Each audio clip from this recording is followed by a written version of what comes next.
Hi guys, இந்த வீடியோல உங்களுக்காக நான் கொண்டு வந்திருக்க படம் ஒரு வித்தியாசமான கதைக்களம் கொண்ட கேனிபால் மூவியை தான் எடுத்துட்டு வந்திருக்கிறேன். கேனிபாலிசம்னா உங்கள பல பேருக்கு தெரிஞ்சிருக்கலாம். ஆனா தெரியாத சில பேர் இருப்பீங்க. நீங்களும் தெரிஞ்சுக்கிட்டு இந்த படத்தை பார்க்க ஆரம்பிங்க. கேனிபல்ஸ்னா மனிதனோட இறைச்சிய மனிதரே சாப்பிடுற ஒரு இனம். அவங்க வாழ்ற பகுதியில உணவு கிடைக்காத ஒரு சூழல்னால அவங்க இந்த அடாப்டேஷனுக்கு மாறி இருப்பாங்க. ஓகே, இப்ப கதையை ஸ்டார்டா பார்த்துட்டு அப்படியே நம்ம மூவிக்குள்ள போயிடலாம். அமெரிக்காவுக்கு வெளியில எந்த நாட்டிலையும் சேராத ஒரு பகுதி. அந்த பகுதியை பாத்தீங்கன்னா ஒரு 12 அடி உயரத்துக்கு இரும்பு வலைகளால அடைச்சிருப்பாங்க. கொடுஞ்ச செய்யறங்க, குடியுரிமை இல்லாதவங்க இங்க எல்லாரையும் கொண்டு அதுக்குள்ள விட்டுருவான் அமெரிக்கா கவர்மெண்ட். அங்க பாத்தீங்கன்னா 2 இனமா வாழ்ந்துகிட்டு இருப்பாங்க மக்கள். அதுல ஒரு பகுதி கேனிபல்ஸும் இன்னொரு பகுதி நல்ல மனிதர்களும் வாழ்ந்துகிட்டு இருப்பாங்க. குடியுரிமை இல்லாதனால நம்ம படத்தோட ஹீரோ தூக்கி கொண்டு அங்க போட்டுருவான் அமெரிக்கா கவர்மெண்ட். அங்க போன நம்ம ஹீரோயின் கேனிபல்ஸ் வாழ்ற பகுதியில போய் சிக்கி சின்னாபின்னமானாலா, இல்ல நல்ல மனிதர்கள் வாழ்ற பகுதியில போய் தன்னோட வாழ்க்கையை தொடங்கினாலா, இல்ல அங்கிருந்து தப்பிச்சு வெளியாகிறாளா, இப்படி 3 கோணத்துல நகர்ற கதையில கடைசியில வச்சாம் பாருங்க ஒரு ட்விஸ்ட். அந்த ட்விஸ்ட் என்னன்ற மைண்டோடய நம்ம கதைக்குள்ள போவோம். இந்த படத்தோட பேரு தி பேட் பேட்ச். 2016 வெளில வந்த படம். படத்துக்குள்ள போறதுக்கு முன்னாடி வெல்கம் டு மை சேனல். நான் உங்கள் ஆர்ஜே கதை சொல்லி ஆர்ஜே. நம்ம சேனலோட தனித்துவம் பெரும்பாலான யூடியூப் சேனல்ல வராத படங்களை எடுத்து வரதான் நம்மளோட முயற்சி. அதை பார்த்து நீங்க சிலாகிறதுல மட்டும்தான் நமக்கு மகிழ்ச்சி. இப்பதான் நம்ம சேனலுக்கு முதல் முறையா வரீங்கன்னா நம்ம சேனலை சப்ஸ்கிரைப் பண்ணிட்டு அப்படியே அந்த லைக் பட்டனை தட்டி விட்டு படத்தை பார்க்க ஆரம்பிங்க. படத்தோட ஓப்பனிங்ல இந்த இடத்த பத்தி சொல்றாங்க. அமெரிக்காவுக்கு வெளிப்புறமா பாலைவனத்துல இரும்பு வலைகளால அடைக்கப்பட்ட ஒரு பகுதி. மிகப்பெரிய குற்றம் பின்னணி உள்ளவங்களுக்கு ஒரு நம்பரை போட்டுவிட்டு இங்க கொண்டு வந்து போட்டுருவாங்க அமெரிக்கன் போலீஸ். நான் முன்னாடி சொன்ன மாதிரி இங்க 2 இனமா வாழ்ந்துகிட்டு இருப்பாங்க கைதிகள். கேனிபால்ஸ் ஒரு பகுதியிலையும் நார்மல் மனிதர்கள் ஒரு பகுதியிலும் வாழ்ந்துகிட்டு இருப்பான். கிட்டத்தட்ட ஒரு 5000 பேர் இங்க வாழ்ந்துகிட்டு இருப்பாங்க. சரியான குடியுரிமை இல்லாத அமெரிக்காவில வாழ்ந்துகிட்டு இருந்ததால அமெரிக்கன் போலீஸ் ஒரு பொண்ணை இதுக்குள்ள கொண்டு வந்து விடுவானுங்க. அந்த பொண்ணு தான் நம்ம படத்தோட ஹீரோயின் அர்லின். இப்ப நம்ம ஹீரோயின் வச்சிருந்த பணத்தின் விட்டு அந்த ஏரியாக்குள்ள நடக்க ஆரம்பிக்கிறா. அங்க பார்த்தா அமெரிக்கன் கவர்மெண்ட் ஒரு போர்டு வச்சிருக்கான். இந்த பகுதி அமெரிக்காவை சேர்ந்தது கிடையாது. இங்க ஏதாவது உங்களுக்கு நடந்துன்னா அதுக்கு அமெரிக்கா கவர்மெண்ட்டுக்கும் சம்பந்தம் கிடையாது அப்படின்னு போர்டுல எழுதிருக்கு. அந்த போர்டுக்கும் கொஞ்சம் தூரத்திலே ஒரு பேப்பர் ஒண்ணு கிடக்கு. அதை எடுத்து படிக்கிறா. அந்த பேப்பர்ல find the dream find comfort அப்படின்னு போட்டிருக்கு. கம்ஃபர்ட்ன்ற பகுதியில தான் நல்ல மனிதர்கள் வாழ்ந்துட்டு இருப்பாங்க. அவங்களோட நோட்டீஸ் தான் இது.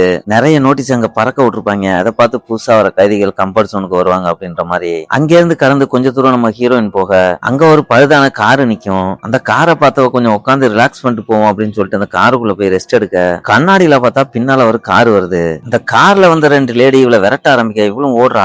ஓடினவளை விரட்டி பிடிச்சி ஒரு இடத்துல கட்டி போட்டு வச்சிருக்காளுங்க. இவன் முடிச்சு பார்க்க ஒருத்தி ரம்பத்தை எடுத்துட்டு வந்து புடலங்கா கணக்கா இவ கையும் காலையும் வெட்டி மதிய சாப்பாடு சமைச்சுக்கிட்டு இருக்கிறா. அப்பதான் தெரியும் இவ சிக்கி இருக்கிறது கேனிபல்ஸ் கிட்ட. கேனிபல்ஸ் எல்லாம் பாத்தீங்கன்னா நல்லா ஒர்க் அவுட் எல்லாம் பண்ணிக்கிட்டு முரட்டு பாடியா இருக்கானுங்க. நல்லா மனுஷ கறியா தின்னுபிட்டு மாட்டு பயில மாதிரி இருக்க. பக்கத்துல பார்த்தா ஹீரோயின் மாதிரியே கை கால் இல்லாம சில கைதிகளையும் கட்டி போட்டு வச்சிருக்கானுங்க. நல்லா ஒர்க் அவுட் பண்ணிவிட்டு பசி கையில கை காலை வெட்டி சமைச்சு திங்கிறதுக்காண்டி அவங்க அங்க கட்டி போட்டு வச்சிருப்பாங்க. இப்ப நம்ம ஹீரோயின் ஒரு இரும்பு சங்கிலியை போட்டு கீழே ஒரு இடத்துல கட்டி போட்டு வச்சிருக்கானுங்க. இங்க இருந்தோம்னாக்கா மிச்சம் மீதி இருக்கிற உயிரை எடுத்துருவாங்க அப்படின்னு நினைச்ச ஹீரோயின். ஆனா அவ தப்பிச்சு போக முடியாத நிலைமையில கை காலை இழந்திருப்பா. சரி, உயிரை காப்பாத்திக்க வேற பண்ணி ஆகணுமே அப்படின்னு நினைக்கல. அவளுக்கும் பக்கத்துல இருந்த கிரீஸ் வேஸ்ட் மெட்டீரியல் எல்லாத்தையும் எடுத்து அவன் மேல தடவிப்பா. இப்ப இவளோட கையாவது காலியாவது மத்திய சாப்பாட்டுக்கு வெட்டிட்டு போவோம் அப்படின்னு நினைச்சு அங்க வந்த கேனிபல் அடி இவளை பார்க்க இவ மேல எல்லாம் கண்டதையும் தடவி வச்சிருக்கா. எப்படியும் இவளை கழுவி விட்டாவது இவ கை காலை வெட்டி சமைக்கணும் முடிவு பண்ண கேனிபல் அடியை இவளை தரன்னு பிடிச்சி இழுத்துட்டு போறா. இவளை இழுத்து கொண்டு ஒரு இடத்துல போட்டு தண்ணி முள்ள போனவ திரும்பி வரத்துக்குள்ள அருளின்னு பக்கத்துல கிடந்த ஒரு இரும்பு ராடை எடுத்து ரெடியா வச்சிருக்கா. அவ கழுவ தொடங்க இவ அந்த ராடை எடுத்து அவளை பொலன்னு பொலந்து காலி பண்ணிடுறா. இப்ப அவ தப்பிச்சு போலாம் அப்படின்னு நினைக்கல. அவளோட கால் கை 2மே இல்ல. ஆனாலும் அவ முயற்சியை கைவிடாம கொஞ்ச தூரம் அப்படி நகண்டு போறா. அங்க பக்கத்துல கொஞ்ச தூரத்துல பார்த்தா ஒரு ஸ்கேட்டிங் போர்டு இருக்கு. அந்த ஸ்கேட்டிங் போர்டுல படுத்துக்கிட்டு கால் கையை உதஞ்சி கொஞ்சம் கொஞ்சமா அங்க இருந்து நகண்டு போறா. அதுவே ஒரு பாலைவனமாச்சே. கொஞ்ச தூரம் நகண்டு போய் அவளுக்கு தண்ணித்தான் எடுக்க ஆரம்பிச்சிருது. அங்கேயே அவளுக்கு பசி தாகம் எடுக்க அங்கனையே மயங்கி கீழே விழுந்துடுறா. இப்போ தூரத்துல பார்த்தா ஒரு வயசான ஆளு வண்டி ஒண்ணு தள்ளிட்டு வராரு. இவளோட நல்ல நேரம் இருந்தாலும் ஒரு கேனிபால் இல்ல. இவர் நல்ல மனிதர்கள் வாழ்ற கம்ஃபர்ட் ஜோனை சேர்ந்தவர். இவர் மயங்கி கிடந்த இவளை தான் வண்டியில வச்சு கம்ஃபர்ட் ஜோனுக்குள்ள கொண்டு வந்து போட்டுட்டு போயிடுறாரு. அங்கேருந்து கதை ஒரு 5 மந்த் லேட்டருக்கு ஃபார்வர்ட் ஆகுது. இவ ஒரு ஆர்டிபிஷியல் லெக் எல்லாம் வச்சுட்டு கம்ஃபர்ட் ஜோனுக்குள்ள ஒரு வாக் வரா. கம்ஃபர்ட் ஜோன் பாத்தீங்கன்னா கேனிபால்ஸ் வாழ்ற மாதிரியான இடம் கிடையாது. இங்க பாத்தீங்கன்னா நிறைய கடை விதிகள், மருத்துவ ஃபெசிலிட்டிஸ் எல்லாமே இங்க இருக்கு. கிட்டத்தட்ட வெளி உலகத்துல இருக்க சாதாரண மனிதர்கள் மாதிரி தான் இவங்களும் வாழ்ந்துகிட்டு இருக்காங்க. அங்கேருந்து கட் பண்ணா ஒரு கேனிபல் ஃபேமிலியை காமிக்கிறாங்க. அந்த வீட்டுல தான் இருக்கிறான் அந்த கதையோட ஹீரோ மயாமி மேன். எஸ், இவனும் ஒரு கனிபல் தான். ஆனா ஒரு சூப்பர் ஆர்டிஸ்ட். இப்போ தான் பொண்ணோட பெயிண்டிங்கை வரைஞ்சிக்கிட்டு இருக்கான். அந்த பெயிண்டிங்கை முடிச்ச கையோட மியாமி ஒரு மனுஷனோட உடல் பாகங்களை வெட்டி டின்னர் சமைச்சு ஹோல் ஃபேமிலியும் சாப்பிட்டுக்கிட்டு இருக்காங்க. இப்போ அங்கேருந்து கட் பண்ணி ஹீரோயின் அர்லினை காமிக்க. அவ ரொம்பவே வருத்தப்பட்டிருக்கிறா தன்னோட கை கால் இல்லைன்றது நினைச்சு. பக்கத்துல ஒரு மிரர் இருக்கு. அந்த மிரருக்கும் பக்கத்துல ஒரு கை இருக்கு. அங்க நின்று தன்னோட கை முழுசா இருந்தா எப்படி இருக்கும் அப்படின்ற மாதிரி ஃபீல் பண்றா. இதெல்லாம் நினைக்கல அவளுக்கு கேனிபல்ஸ் மேல கோபம் பொத்துக்கிட்டு வருது. எஸ், அவங்கள ரிவெஞ்ச் எடுத்தே ஆகணும் அப்படின்ட்டு பக்கத்துல இருக்கிற ஒரு கன் எடுத்துட்டு அங்கிருந்து கிளம்புறா. கம்ஃபர்ட் ஜோன்ல இருந்து வெளியே போறதுக்கு ஒரு குறுக்கு வழி இருக்கு, அது வழியா அங்கிருந்து வெளியாகிறா. அங்க பார்த்தா மியாமி மேனோட ஒய்ஃபும் குழந்தையும் குப்பெல்லாம் போற இடத்துல ஏதாவது சாப்பாடு கிடைக்குமா அப்படின்ற மாதிரி அங்க தேடிக்கிட்டு இருக்காங்க. அவளோட குழந்தையும் பக்கத்துல சுத்தி திரிய அவங்க இருக்கிறத தூரத்துல இருந்து பாத்துறா. அர்லின்னு பார்த்தவ மியாமி ஒய்ஃப் கிட்ட போயிட்டு தான் வச்சிருந்த கண்ணை பாயிண்ட் அவுட் பண்றா. கண்ணை பார்த்தாவ கதற ஆரம்பிக்க, நான் எதுவும் ஒண்ணு பண்ணல, உன் கை கால் போனதுக்கும் எனக்கு எந்த சம்பந்தமும் இல்லை அப்படின்றா. அதுக்கு இவ, இதுக்கும் உனக்கு எந்த சம்பந்தமும் இல்லைனாலும் கூட நீ ஒரு கேனிபல் ஃபேமிலியை சேர்ந்தவ, அதனால நான் உன்னை உயிரோட விடுறதா இல்ல. நானும் உங்க கூட்டத்துல சிக்கினப்ப நானும் இப்படிதான் கதர்னேன், ஆனா யாரும் என் சத்தத்தை செவி கொடுத்து கேட்கல. உங்களுக்கு சோத்துக்கு மனுஷனோட கை காலம் எப்படி முக்கியமோ அதே மாதிரி உங்களை போட்டு தள்ளுறது அப்படிங்கறது எனக்கு முக்கியம் அப்படின்னு சொல்லி நெத்தில கண்ணை வச்சு ஒரே அடி அடிக்கிறா. ஆன் ஸ்பாட்லயே செத்து போறா மியாமி ஒய்ஃப். இப்போ அந்த சின்ன பொண்ணையும் தீர்த்துலாம் அப்படின்னு பார்க்கல, அது ஒண்ணுமே ரியாக்ட் பண்ண மாட்டுது. ஏடா கண்ணை பார்த்தும் ரியாக்ட் பண்ணலையே அப்படின்னு பார்த்தா அந்த பொண்ணுக்கு வாயும் பேசாது காதும் கேட்காது போல. இதை தெரிஞ்ச அர்லின் அவளை கொல்லாம அங்கேருந்து கம்ஃபர்ட் ஜோனுக்கு எடுத்துட்டு போயிடுறா. அவங்க கம்ஃபர்ட் ஜோனுக்கு போறத தூரத்துல இருந்து பாக்குறாரு. அர்லினை காப்பாத்துன அந்த கிழவன். கம்ஃபர்ட் ஜோனுக்குள்ள வந்த குழந்தை முதல் முறையா அந்த முயல் குட்டியெல்லாம் பாக்குறா. அர்லின் அவளுக்கு ஒரு டெடி பேரை வாங்கி கொடுத்து வீட்டுக்கு அழைச்சிட்டு போறா.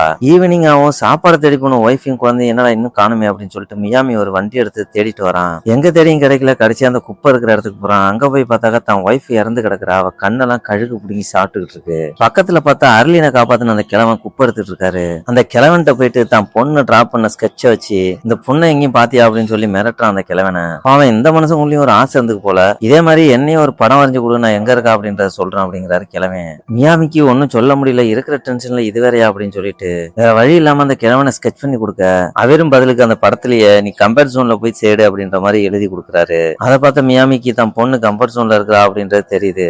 நைட் ஆனது மியாமி டாக்டரை கிளப்புக்கு கூட்டு போறா அர்லின். அங்க பார்த்தா கம்ஃபர்ட் ஜோன்ல உள்ள எல்லாமே கூத்தும் கும்மாலுமா இருக்காங்க. அங்க ஒருத்தன் ரேப் பாடல் பாடிக்கிட்டு இருக்கிறான். அவன் பேரு ட்ரீம். அவன் தான் அங்க பெரிய கை போல, எல்லாருக்கும் ட்ரக்ஸ் எல்லாம் டெலிவரி பண்றது அவன் தான் அந்த கம்ஃபர்ட் ஜோனுக்கு. அவன் கொடுக்குற ட்ரக் எடுக்கிறவங்க எல்லாருக்குமே சும்மா வேற உலகத்துல இருக்கிற மாதிரியும் கனவு உலகத்துல வாழ்ற மாதிரியும் தெரியும். அந்த டோப்பை போட்டுட்டு எல்லாருமே குஜாலா ஆயிடுறாங்க. அதனாலதான் அவனுக்கு ட்ரீம்னு பேர் வச்சிருக்காங்க. இப்போ அந்த ட்ரக் அர்லினுக்கும் கொடுக்குறாங்க. அதை அவன் வாங்கி போட்டு போதே ஆயிடுறா. இப்போ மியாமி பொண்ணு தான் வச்சிருந்த மொசக்குட்டியை கீழே போட்டுடுறா. அது இங்க இருந்து நகண்டு போக அவளும் அதை தேடிக்கிட்டே போறா. கடைசியா அந்த மொசக்குட்டி ட்ரீம் இருக்கிற இடத்துக்கு போக ட்ரீமும் அவனோட ஒய்ஃபும் இந்த குழந்தைய அழைச்சிட்டு போயிடுறாங்க. செம்ம போதையில அர்லின் அந்த குழந்தைய தேடிக்கிட்டு இருக்கிறா. இவளுக்கு கண்ணும் புரியல ஒண்ணும் புரியல, இருந்தாலும் அந்த குழந்தைய தேடிட்டு போறேன்னு சொல்லிட்டு கம்ஃபர்ட் ஜோனை விட்டு வெளியவும் போயிடுறா. வெளியே போகையில ஓரளவுக்கு அவளுக்கு போதை தெரிஞ்சு போகுது. பின்னால பார்த்தா மியாமி நின்னுட்டு இருக்கான். அங்க இருந்து வேற இடத்துக்கு தூக்கிட்டு போயிடறான் மியாமி அவளை. விடிஞ்சதும் போதை எழுந்து முழிச்சு பாக்குறா. எதுக்க பார்த்தா மியாமி நின்னுட்டு இருக்கான். கீழே குனிஞ்சு பாக்குறா. அவளோட காலும் இல்ல, அவளோட காலையும் கலெக்டான் ஓடாத அளவுக்கு. இப்போ அர்லின்ட்ட தான் குழந்தையோட போட்டோவை காமிச்சு இவளை நீ கம்ஃபர்ட் ஜோன்ல பாத்தியா அப்படின்னு சொல்லி கேக்குறான். அதுக்கு இவன் அந்த குழந்தைய பார்த்ததே இல்லை அப்படின்னு போய் சொல்லிடுறா. இப்போ அவள்கிட்ட மியாமி ஒரு உதவி கேட்கறான். நாங்க கேனிபல்ஸ் யாருமே கம்ஃபர்ட் ஜோனுக்குள்ள போக முடியாது, அப்படி போனாலும் அவங்க துப்பாக்கியால சுட்டி எங்களை கொலை பண்ணிடுவானுங்க. இப்போ எனக்கு இருக்கிற ஒரே ஆயுதம் நீ தான். என் குழந்தை கம்ஃபர்ட் ஜோனுக்குள்ள போயிட்டு அவளை எப்படியா காப்பாத்தி நீ வெளியில கொண்டு வந்து கொடு. அப்படி நீ அவளை வெளில கொண்டு வந்து விடும் பட்சத்துல உன்னை நான் உயிரோட விட்டுறேன். சப்போஸ் இதை நீ பண்ணல அப்படின்னு சொன்னா உன்னை எப்படி நான் தேடி பிடிச்சி கொலை பண்ணிடுவான் அப்படின்னு சொல்லி மிரட்ட, இவனும் அந்த டீலுக்கு ஒத்துக்கிட்டு இப்போ ரெண்டு பேரும் கம்ஃபர்ட் ஜோனை நோக்கி போறாங்க. எதுக்க பார்த்தாக்கா ஒரு ஜெய்ஜாண்டிக்கா அரக்கம் கணக்கா ஒரு கனிபால் நிக்கிறான். அவன் மியாமிட்ட அவன் வண்டியில பெட்ரோல் இல்லைன்றது எனக்கு தெரியும், சோ உனக்கு நான் அந்த பெட்ரோலை தரேன், நீ அவளை என்கிட்ட கொடுத்துரு, எனக்கு பசியா இருக்கு அப்படின்னு சொல்லி கேக்குறான். இந்த பெட்ரோல் எடுத்துட்டு அவளை நீ என்கிட்ட கொடுத்துட்டு போயிட்டீங்கன்னா உனக்கு உயிராவது மிஞ்சும், இல்லைன்னா ஒன்னையும் சேர்த்து கொலை பண்ணிடுவான் அப்படின்னு சொல்லி மியாமியை மிரட்டுறான். மியாமியும் டீலை ஒத்துக்கிட்டு அவளை அவன்கிட்ட கொடுத்துட்டு அந்த பெட்ரோல் எடுத்துட்டு முன்னாடி கிளம்புறான். அந்த தடியன் கொஞ்ச தூரம் நகண்டு போக மியாமி ஒரு கத்திய வீசி அவனை அதே இடத்துல கொலை பண்றான். இப்போ மியாமி செத்தம் வச்சிருந்த சாப்பாடு எல்லாத்தையும் எடுத்துக்கிட்டு அவனோட தண்ணி பெட்ரோல் அனைத்தையும் எடுத்துக்கிட்டு சாப்பிடறதுக்கு தேவைப்படுமே அவனோட கையும் வெட்டி எடுத்துக்கிட்டு அங்கிருந்து ரெண்டு பேரும் 2 வீலர்ல கிளம்புறாங்க கம்ஃபர்ட் ஜோனை நோக்கி. கொஞ்ச தூரம் போகையிலே நைட் ஆயிடுது. ரெண்டு பேரும் ஒரு இடத்துல டென்டேஜ் போட்டு தங்குறாங்க. மியாமி தான் வெட்டி எடுத்து வந்து அந்த குண்டனோட கையை வச்சு நைட்டுக்கு டின்னர் பண்ணிக்கிட்டு இருக்கான். இப்ப அர்லின் மியாமிட்ட நீங்க எல்லாம் ஏன் கேனிபலாமா இருந்தீங்க, என்ன காரணம் அப்படின்னு சொல்லி கேக்குறா. அதுக்கு மியாமி, நாங்க ஒரு 2 பேர் 16 வயசு இருக்கையில கள்ளத்தோணி ஏரியா மணிக்க வந்தோம். ப்ராப்பரான டாக்குமெண்ட் இல்லாத 2 பேரையும் கொண்டு வந்து இங்க போட்டாங்க. ரொம்ப கொடுமையான நேரங்களில் சாப்பிட எதுவுமே இல்லாத காரணத்தினால நாங்களும் இந்த மாதிரி கேனிபல்ஸா மாறுறதுக்கான சூழல் ஏற்பட்டு போச்சு அப்படின்றான். இப்படியே 2 பேரும் பேசிக்கிட்டே இருக்குல்ல, அங்க வண்டியில வந்த ஒருத்தன் கத்திய வீசி மியாமியை தாக்குறான். அவங்கிட்ட துப்பாக்கியை நீட்டி இந்த பொண்ணை என்னோட அமுச்சு வைக்கல அப்படின்னு சொன்னாக்கா உன்னை நான் கொலை பண்ணிடுவேன்னு சொல்ல மியாமியும் அந்த பொண்ணை அவளோட அமுச்சு வச்சிடறான். அப்படி மியாமி மேல கத்திய வச்சு இங்க அழைச்சிட்டு வந்தது யாருன்னு பாத்தீங்கன்னா அவன் ஒரு கம்ஃபர்ட் ஜோன்ல உள்ளவன். அதனால இவளுக்கு கொஞ்சம் ரிலீஃப் ஆகுது. பட் இருந்தாலும் அவளால கம்ஃபர்ட் ஜோன்ல இருக்க முடியல. என்னதான் மியாமி ஒரு கேனிபாலா இருந்தாலும் இவளை ரொம்பவே பாதுகாப்பா பாத்துக்கிட்டதுனால அவன் மேல இவளுக்கு காதல் ஏற்படுது. மியாமியை விட்டு பிரிஞ்சு இருக்க முடியாததால இவ கம்ஃபர்ட் ஜோனை விட்டு வெளியே மியாமியை தேடி போறா. அவனை எங்க தேடியும் கிடைக்கல. ஆனா ஒரு இடத்துல அவன் டிராப் பண்ண ஸ்கெட்ச் புக் ஒட்டி கிடக்குது. அதை மட்டும் எடுத்துக்கிட்டு திரும்பி கம்ஃபர்ட் ஜோனுக்கு வரா. அர்லினை காப்பாத்தின அந்த வயசானவர் பாலைவனத்துல உட்காந்து பாக்குறாரு. ஒரு இடத்துல கழுகு காக்காலாம் நிறைய நிறைய பறக்குது. அதை பார்த்தவர் அந்த இடத்த நோக்கி போய் பார்த்தா மியாமி அடிபட்டு கிடக்குறான். அவனை கழுகு காக்காலாம் கொத்தி சாப்பிட்டுக்கிட்டு இருக்கு. அதை பார்த்த இவர் அங்க இருக்கிற காக்காங்களை சிலதை பிடிச்சி மியாமிக்கு சாப்பாடா கொடுக்குறாரு. அதை சாப்பிட்டு அவன் கொஞ்சம் கொஞ்சமா சுயநினைவுக்கு திரும்புறான். இங்க கம்ஃபர்ட் ஜோன்ல இருக்கிற அர்லின்னு அந்த புக்கை பிரட்டி பாக்குறா, ஸ்கெட்ச் புக்கை. அதுல ஒவ்வொரு ஸ்கெட்சா பார்க்கல அந்த மியாமியோட பொண்ணோட ஸ்கெட்ச் இருக்கு. அந்த பொண்ணோட டிராயிங் எடுத்துக்கிட்டு கம்ஃபர்ட் ஜோன்ல உள்ள ஒவ்வொருத்தங்களா போய் கேட்கறா அந்த பொண்ணு எங்க இருக்கா அப்படின்ட்டு. நான் பாக்குறவங்க எல்லாம் ஒரு இடத்துலயும் பார்த்த மாதிரி சொல்லல. ஒரு கட்டத்துல டயர்ட் ஆகி போய் ஒரு பக்கமா உட்கார்றா. அங்க பார்த்தாக்கா ட்ரீமோட ஒய்ஃப் மியாமியோட டாக்டரை கூட்டிட்டு போயிட்டு இருக்கா. அப்பதான் அவளுக்கு புரியுது ட்ரீமுக்கும் அவங்க ஒய்ஃபுக்கும் ரொம்ப நாளா குழந்தை இல்லாதனால அந்த பொண்ணை அவங்க தத்தெடுத்துக்கிறாங்க. இதை தெரிஞ்ச அல்ட்ரீனுக்கு புரிஞ்சு போகுது இவளை எப்படி மீட்டு கொண்டு போய் மியாமி கிட்ட சேர்க்க முடியாது அப்படின்றது. ஏன்னா ட்ரீம்ன்றவன் தான் இங்க ராஜா மாதிரி வாழ்ந்துகிட்டு இருக்கான் கம்ஃபர்ட் ஜோன்ல. இப்போ அதையும் மீறி தன்னோட உயிரை பணைய வச்சு எப்படியாவது அந்த பொண்ணை நம்ம கொண்டு போய் மியாமி கிட்ட சேர்க்கணும் அப்படின்னு சொல்லிட்டு ட்ரீமோட பேலஸ்குள்ள போறா. ட்ரீமோட வீட்டுக்குள்ள பாத்தீங்கன்னா நிறைய பொண்ணுங்க ட்ரக்ஸ் ரெடி பண்ற சர்வெண்டா வேலை பார்த்துக்கிட்டு இருக்காங்க. அதுல ஒரு பொண்ணுகிட்ட இவ கேட்கறா, நானும் இங்க வந்து வேலை பார்க்கணும் அப்படின்னு சொல்லி உடனே அவ ட்ரீம் கிட்ட கொண்டு இவளை விட்டுறா. ட்ரீம் இவ இங்க வேலைக்கு சேர ஒத்துக்கிறான். இப்போ ட்ரீம் பக்கத்துல இருந்த ஒரு பொண்ணுகிட்ட சொல்லி இவளை ட்ரெயின் பண்ண சொல்லி அனுப்பி விடுறான். அவ கூட அவளோட அவ ரூமுக்கு போனவ இவள்கிட்ட எக்ஸ்கியூஸ் சொல்லிட்டு டாய்லெட் குள்ள போறா. போயிட்டு தான் வச்சிருந்த கன் எடுத்துக்கிட்டு வெளில வந்து அந்த பொண்ணை கன் பாயிண்ட்ல வச்சு மிரட்டுறா ட்ரீம். அப்புறம் தான் தெரியுது அந்த பொண்ணு யாருன்னு பார்த்தோம்னா ட்ரீமோட ஒய்ஃப். இப்போ இவளை நான் உயிரோட விடணும் அப்படின்னு சொன்னாக்க அந்த பொண்ணை என்னோட அனுப்பி வை அப்படின்னு சொல்லி கன் பாயிண்ட்ல அவளை வச்சு மிரட்டுறா. வேற வழி இல்லாத ட்ரீம் அந்த பொண்ணை அர்லினோட அனுப்பிச்சு வச்சிடறான். இப்போ ஒரு டெசர்ட் வண்டி எடுத்துக்கிட்டு அர்லினும் அந்த பொண்ணை அழைச்சிக்கிட்டு டெசர்ட்ல போயிட்டு இருக்கிறா. அந்த வயசான ஒரு மருத்துவ பத்திரத்துல மியாமியும் ஓரளவு கியூர் ஆகி அவனோட பொண்ணை தேடி எதுக்க வண்டி எடுத்துட்டு வந்துகிட்டு இருக்கிறான். எதுக்க பார்த்தா இவன் அந்த பொண்ணை அந்த மியாமி கிட்ட ஒப்படைக்கிறா. இவனும் பொண்ணை பார்த்த மகிழ்ச்சியில அந்த பொண்ணை தூக்கி வச்சு சந்தோஷமா சுத்த அங்க நின்று அர்லின் இப்ப மியாமி கிட்ட, நானும் உங்க கூட கேனிபல்ஸ் இருக்கிற ஏரியாவுக்கே வரேன், நான் இனிமேட்டு கம்ஃபர்ட் ஜோனுக்கு போக மாட்டேன் அப்படின்றா. அதுக்கு மியாமி, நாங்களாம் கேனிபல்ஸ், என் கூட வந்தீங்கன்னா உனக்கு தான் ஆபத்து, உணவுல நேரத்துல ஒன்னையே வெட்டி சாப்பிடுற சூழ்நிலை கூட வரலாம் அப்படின்றான். அதுக்கு அவ, இனி நான் செத்தாலும் வாழ்ந்தாலும் உன்னோட தான், இனி நான் உன்னை விட்டு போக மாட்டேன் அப்படின்னு அவன் கையை இருக்க பிடிச்சிக்கிறா. ஏன்னா அவன் ஒரு கேனிபல்ஸா இருந்தாலும் அவனை காட்டுத்தனமா லவ் பண்ண ஆரம்பிச்சிடல அர்லின். அதே சமயம் பக்கத்துல நின்றுட்டு இருந்த குழந்தை பசிக்குதுன்னு சொல்ல அந்த குழந்தை வச்சிருந்த மொசக்குட்டியை பிடிச்சி அறுத்து அங்கனே சுட்டு ஃபேமிலியா சாப்பிடுறாங்க. ஒரு வழியா இவங்க எல்லாம் ஒரே ஃபேமிலி ஆயிட அதோட முடிக்கிறாங்க இந்த படத்தை. இது போன்ற சுவாரஸ்யமான ஆங்கில படங்களை தமிழ்ல பார்க்க நம்ம சேனலை சப்ஸ்கிரைப் பண்ணி வச்சுங்க. நெக்ஸ்ட் வீடியோல மீட் பண்ணலாம். பாய்.